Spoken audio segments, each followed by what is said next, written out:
Peggy 18.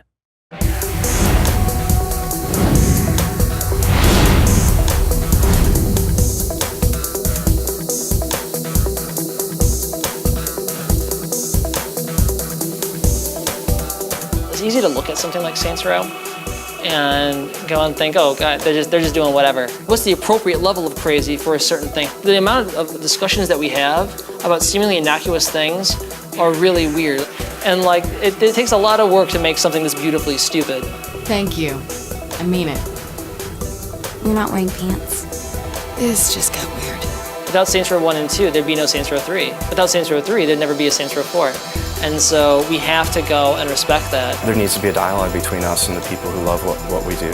My name is Mike Watson. I own IdleNinja.com. I've been doing mods for the franchise since Saints Row 2 for PC. So Steve called Mike up on the phone and asked him to come out and try out the game. Leave it to the Saints. Brought to you by Friendly Fire, the only joy. It hasn't felt real to me until now. And then later I followed up with Steve about the stuff that he was doing with modding and basically said, you know, could we get in touch with some people from Volition? So we came up with Kinsey's Toy Box for the SR3 modding SDK that we're building. And now there's some dedicated guys who are trying to go and help support that modding community and giving them what they want. We're working on this in our spare time, even though we have lots of other things to do. And the reason we're doing this is people out in the modding community, they're developers too, and it would be crazy for us not to give them tools to be able to follow their passion. We absolutely cannot wait to start getting the first releases out where people can start modding weapons, changing clothes, changing characters, putting their own face and their own ideas onto our game, and really taking Saints Row and making it the ultimate expression of customization. This isn't me. Shandi, you okay? This is getting weird. Get out. There's kind of a little bit of a holy war that happened after Saints Row 3 came out. There's some people who really love Saints Row 3, and there's some people who really love Saints Row 2, and Saints Row 4 is kind of our attempt to go and bring these people together into one big happy Saints Row family. I love Saints Row 2 on a level far beyond any other game. He felt that the franchise forgot about him because I was with you guys for the first 2 games, and then he went so far in this other direction in Saints Row 3, and he's like, you know, maybe the game is just not for me anymore. You can never go and feel disappointment if you never loved something. And so that's why Saints Row 4, we really took this approach of it being like a love song to our fans.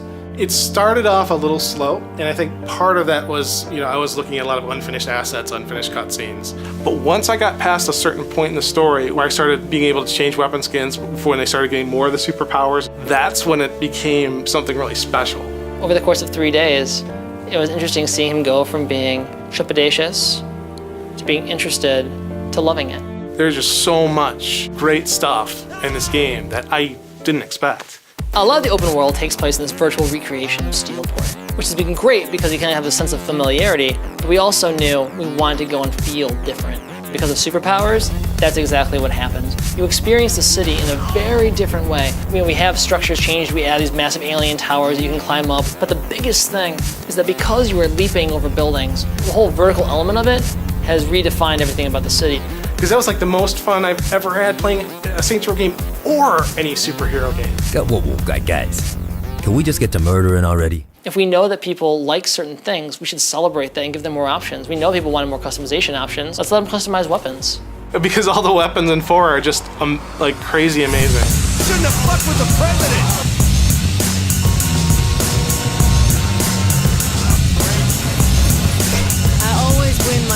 So whether you're a fan of Saints Row 2 or Saints Row 3, you're really going to be in for a surprise. We have Johnny Gat. Will not be a Saints Row game without Johnny Gat. Benjamin King from Saints Row 1 as your chief of staff. We have a lot of the old favorites from Saints Row 3, you know, Kinsey, Pierce, Shandi, other Shandi. It really feels like a celebration of the entire Saints Row franchise instead of just a continuation of Saints Row 3. I feel like Steelport's actually part of the Saints Row universe, and like now that I feel that way, I feel better about the new characters. Obviously, every game we want to bring more people in. We want more people to go and experience the game than the previous one. But it's also so important that we never forget the people that stuck with us this entire time, because that's why we got to be where we are.